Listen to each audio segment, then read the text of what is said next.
Ricardo Montenegro hundió el cuerpo en el sofá de cuero italiano mientras el médico abandonaba el ático en el barrio de Salamanca. Las palabras aún resonaban en la sala vacía. Cáncer de páncreas, etapa 4, quizás 6 meses, como máximo.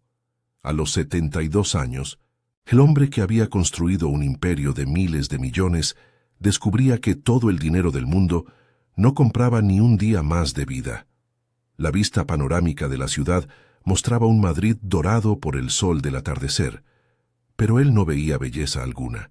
Solo veía el reflejo de una vida entera dedicada a números, fusiones, adquisiciones. Nunca se había casado. Demasiado compromiso, decía a sus socios. Nunca había tenido hijos. Demasiada responsabilidad, se justificaba a sí mismo. Las mujeres que pasaron por su vida fueron transacciones disfrazadas de romance, cada una con fecha de caducidad determinada por el aburrimiento o la conveniencia. 72 años, murmuró al apartamento vacío, y no tengo una sola foto en la pared que no sea de alguna inauguración corporativa.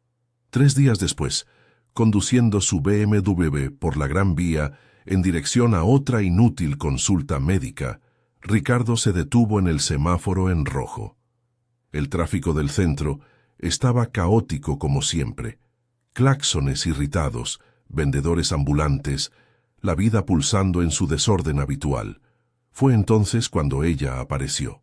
Una niña delgada, quizás de 8 años, se acercó a la ventanilla cerrada. Ropa raída pero limpia, cabello recogido en una coleta despeinada, ojos castaños que no se desviaban. No tenía la mirada derrotada de los niños de la calle que él ignoraba a diario. Tenía algo diferente, dignidad. «Señor», dijo ella cuando él bajó la ventanilla unos centímetros, más por reflejo que por voluntad, «mi nombre es Aitana. No estoy pidiendo limosna, estoy pidiendo ayuda. Mi abuela está enferma y no tenemos dinero para su medicina». Ricardo ya había oído todo tipo de historias en las calles, pero había algo en la forma en que la niña hablaba, demasiado articulada para su edad, demasiado orgullosa para la situación. «¿Dónde vives?», preguntó sorprendiéndose a sí mismo.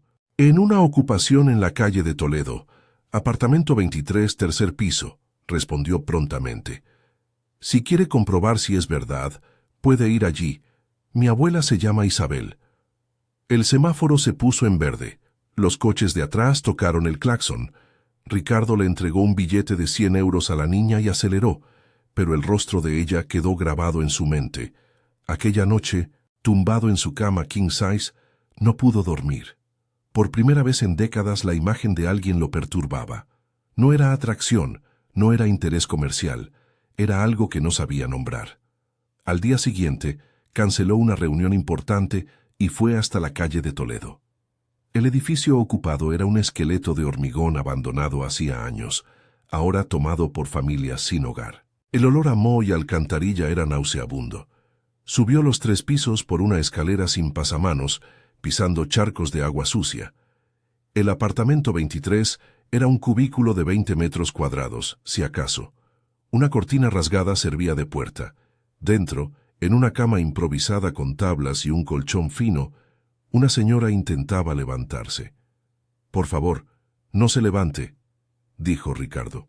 Entrando en la minúscula habitación, en el suelo, sobre una manta, Aitana hacía la tarea de matemáticas con un lápiz gastado hasta casi el final.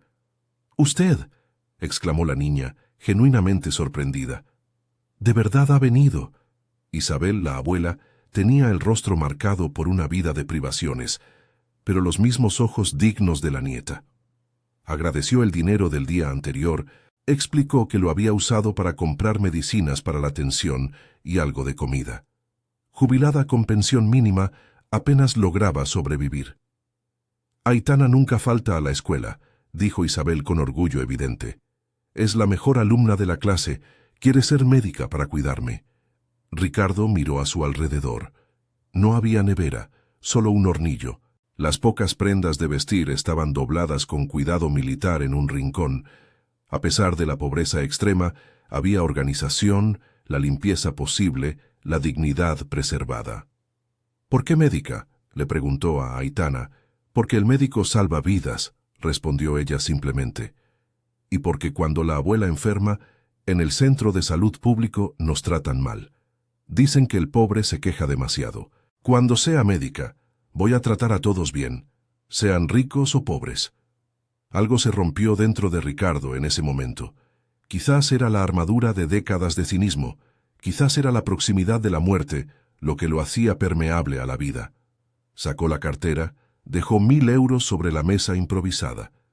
Compren comida, medicinas, lo que necesiten, dijo, dirigiéndose ya a la salida, incómodo con su propia generosidad. Volveré. Parte segundo. La transformación.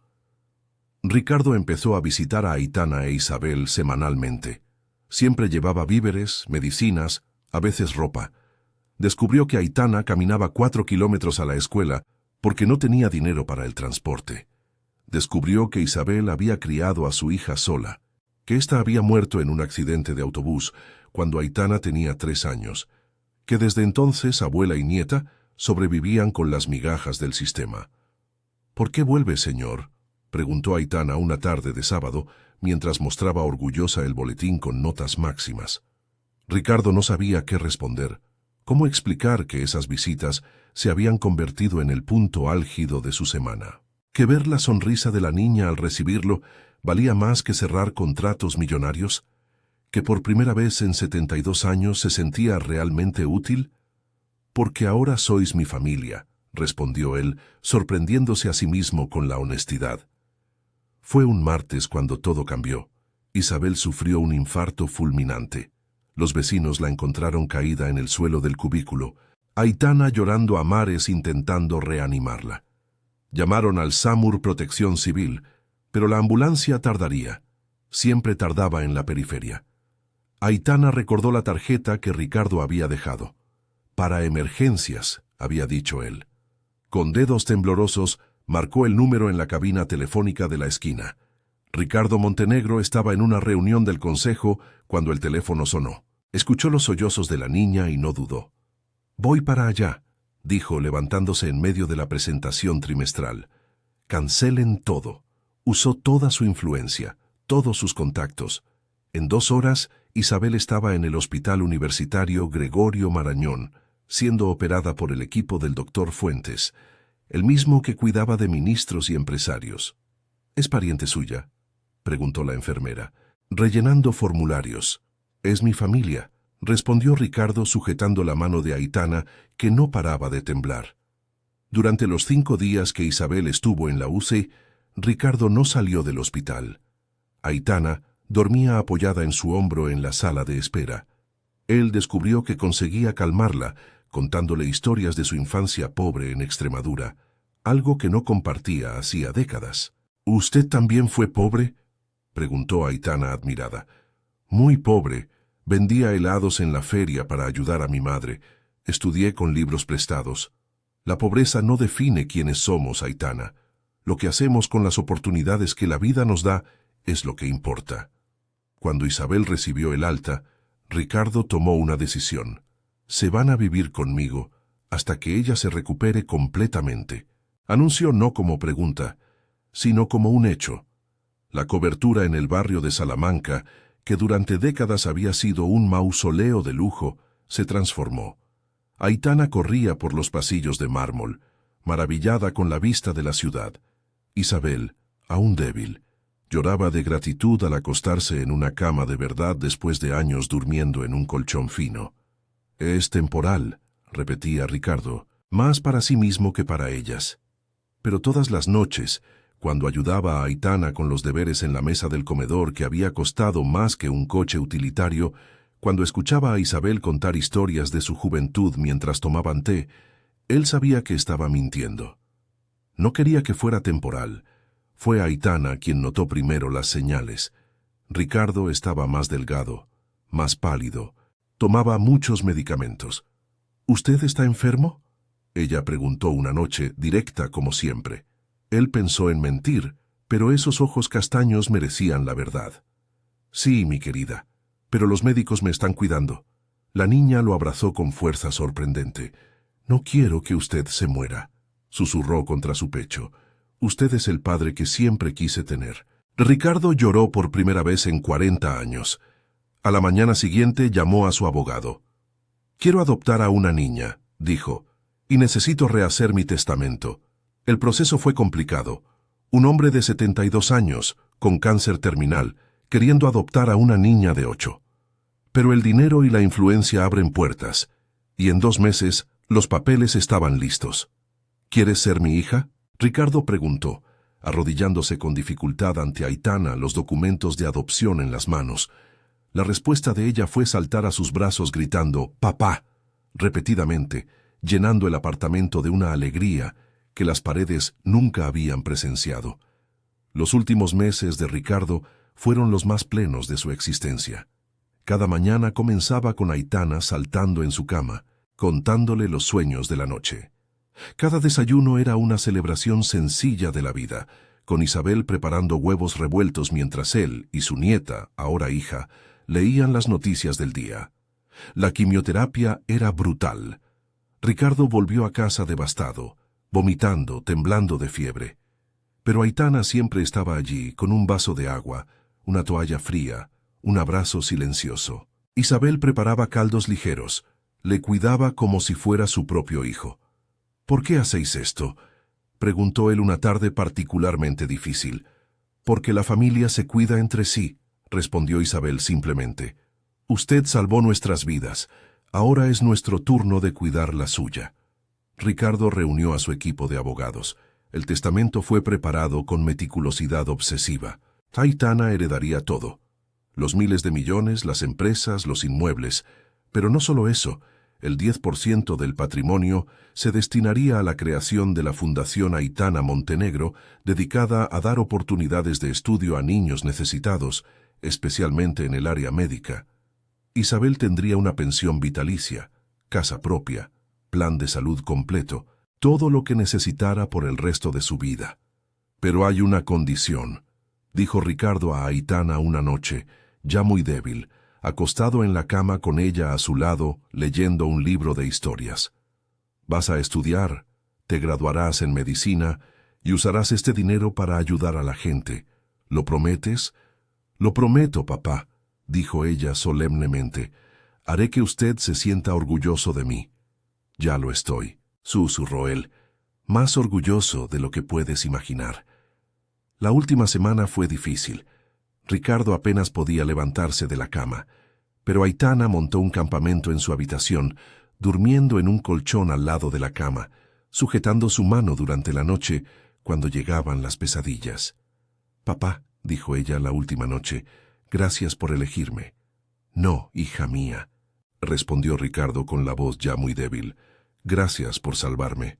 Yo estaba muriendo mucho antes del cáncer. Tú me enseñaste a vivir». Murió al amanecer, con Aitana sujetando su mano derecha e Isabel sujetando la izquierda, rodeado de amor verdadero, por primera vez en su vida. El funeral fue un evento extraño. Por un lado, empresarios, políticos, la élite económica del país, cumpliendo el protocolo. Por el otro, Aitana e Isabel, y algunos vecinos de la ocupación que Ricardo había ayudado discretamente en los últimos meses. Fueron estos últimos quienes lloraron de verdad. 10 años después, Aitana subía al escenario del auditorio del Colegio San José para discursar como oradora de la promoción. Alta, segura, brillante, nadie imaginaría que aquella joven un día había pedido ayuda en los semáforos. «Quiero contar una historia», comenzó ella, mirando a Isabel en la primera fila, «sobre una niña que vivía en una ocupación y un hombre que descubrió, al final de su vida, lo que realmente importaba». Contó todo: la pobreza, el encuentro en la Gran Vía, la adopción, el amor que transformó 3 vidas. La audiencia de padres ricos e influyentes escuchaba en silencio incómodo. «Mi padre me enseñó que el dinero solo tiene valor cuando se usa para transformar vidas. Por eso, hoy anuncio que la Fundación Aitana Montenegro ofrecerá 100 becas integrales de medicina para jóvenes de la periferia de Madrid. Porque todo el mundo merece una oportunidad. Todo el mundo merece ser elegido». Isabel lloraba de orgullo. En el escenario Aitana también tenía lágrimas en los ojos, pero sonreía. Sabía que Ricardo estaría orgulloso. 20 años habían pasado desde aquel día en la Gran Vía. La doctora Aitana Montenegro era ahora una de las pediatras más respetadas del país.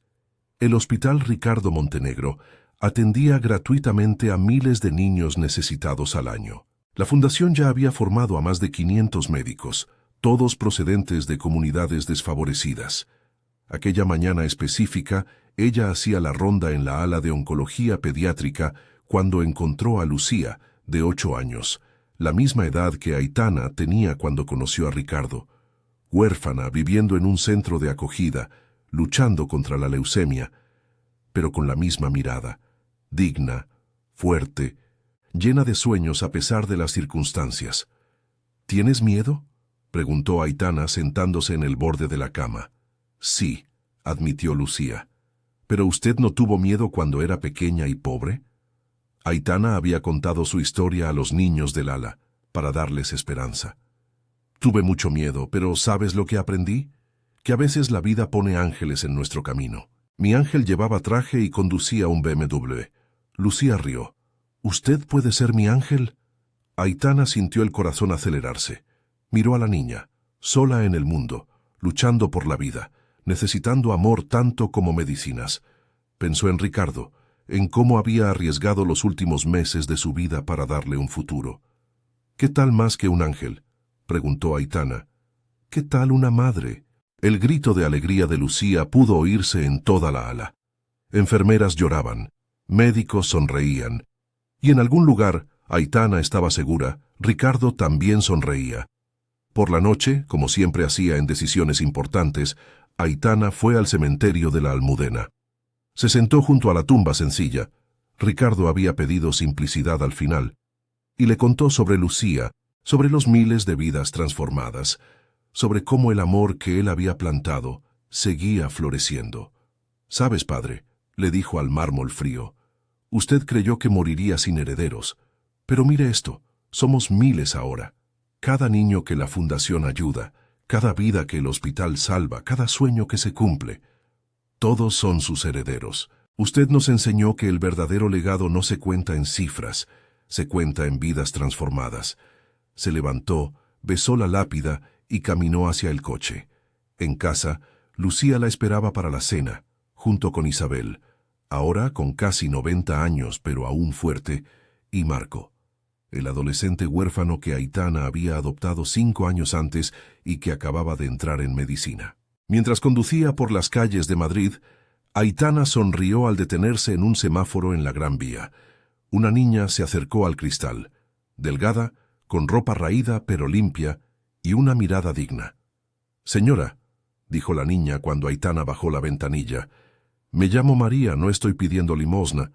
«Estás pidiendo una oportunidad», completó Aitana, abriendo ya la puerta del coche. «Entra.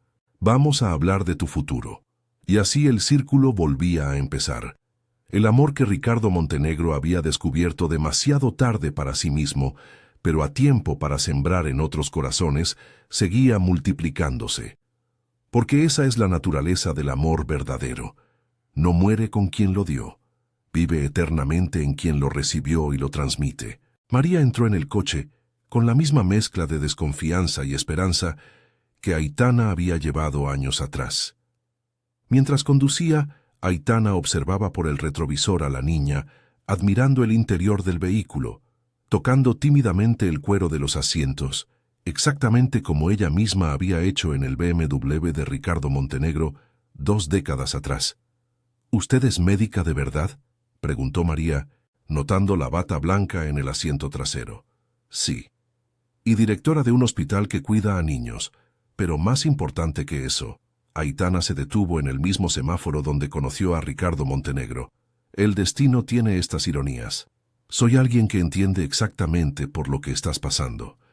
En el ático del barrio de Salamanca, ahora transformado en un verdadero hogar, Isabel estaba en la terraza con Lucía y Marco, preparando la mesa para la cena. Cuando Aitana llegó con María, nadie se sorprendió. Así era como funcionaba en aquella familia. El amor no tenía límites, siempre había espacio para uno más. «Abuela Isabel», Lucía corrió a contar con ¡Tenemos visita! Isabel miró a María con esos mismos ojos sabios que habían visto crecer a Aitana. Se acercó despacio, las manos temblorosas por la edad pero firmes en el gesto, y abrazó a la niña asustada. «Bienvenida, hija mía», susurró. «En esta casa nadie es visita. Todos son familia». Durante la cena, María empezó a relajarse. Marco contó sus propias historias de superación, cómo había pasado de ser un niño de la calle a estudiante de medicina. Lucía habló sobre su lucha contra la leucemia, ahora en remisión, y sus planes de ser pediatra como su madre. Isabel, la matriarca involuntaria de aquella familia improbable, servía más comida en el plato de María cada vez que ésta se distraía. «¿Por qué hacéis esto?», preguntó María, haciendo eco sin saberlo de la misma pregunta que Ricardo Montenegro había hecho años antes. «¿Por qué me ayudáis?». Aitana señaló el retrato de Ricardo Montenegro en la pared, rodeado de fotos de familia. La familia que él pensó nunca tener, pero que en realidad solo estaba esperando ser encontrada en un semáforo, en un momento de valentía, en un gesto de amor que cambió no solo 3 vidas, sino miles de ellas. «Porque un día», dijo Aitana, su voz cargada de memoria y gratitud, «un hombre muy rico descubrió que era muy pobre, tenía miles de millones, pero no tenía a nadie a quien amar.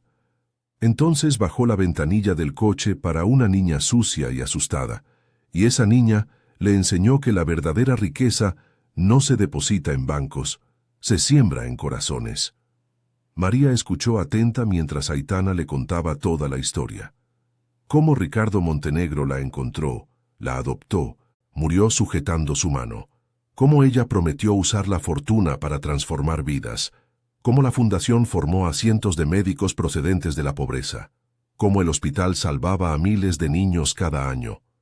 «¿Y ahora?», preguntó María con los ojos brillando con lágrimas y esperanza. «¿Qué pasa conmigo ahora?». «Ahora», Aitana sonrió, recordando el día en que Ricardo le hizo la misma pregunta. «Tú eliges. Puedes volver a la calle y yo te ayudaré en lo que pueda. O puedes quedarte, estudiar, crecer y un día ayudar a otras Marías que están por ahí esperando que alguien baje la ventanilla del coche». La respuesta de María fue abrazar a Aitana con fuerza, llorando como la niña que era, finalmente permitiéndose ser niña. Isabel sonrió, Lucía y Marco aplaudieron y en la pared el retrato de Ricardo parecía sonreír un poco más. El hombre que había construido un imperio de miles de millones descubrió al final que su mayor fortuna tenía 8 años, pedía ayuda con dignidad y le llamaba padre. Y esa fortuna, al contrario que el dinero, solo crecía con el tiempo, multiplicándose en cada vida tocada, en cada sueño realizado, en cada criatura que descubría que merecía ser elegida, amada, transformada. Ricardo Montenegro murió creyendo que había salvado a Aitana. Poco sabía él que fue ella quien lo salvó, mostrándole que nunca es demasiado tarde para aprender a amar y que el verdadero legado de un hombre no reside en lo que acumula, sino en lo que transforma. Y allí, en aquel ático lleno de vida, con una nueva historia comenzando en María, quedaba claro que algunos legados son eternos, no porque duren para siempre, sino porque nunca dejan de empezar de nuevo.